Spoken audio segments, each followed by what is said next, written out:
Operation সিঁদুরে 9টি জঙ্গি শিবির গুটিয়ে দিয়ে শতাধিক জঙ্গি খতম করার পর ইসলামাবাদে জাতীয় কমিশনের ওপর চাপ বাড়ালো পাকিস্তান।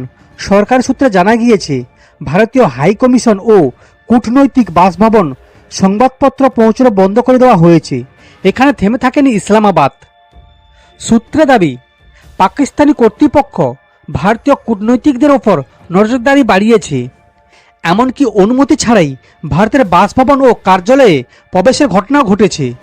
আন্তর্জাতিক কূটনৈতিক সম্পর্কে জন্য ভিয়েনা কনভেনশন, যেখানে কূটনৈতিকদের নিরাপত্তা ও মর্যাদা রক্ষার নিশ্চয়তা দেয়, পাকিস্তানি প্রশাসনের নির্দেশে স্থানীয় বিক্রেতারা ভারতীয় হাইকমিশনের কর্মীদের সঙ্গে কোনো সহযোগিতা না করার সিদ্ধান্ত নিয়েছে।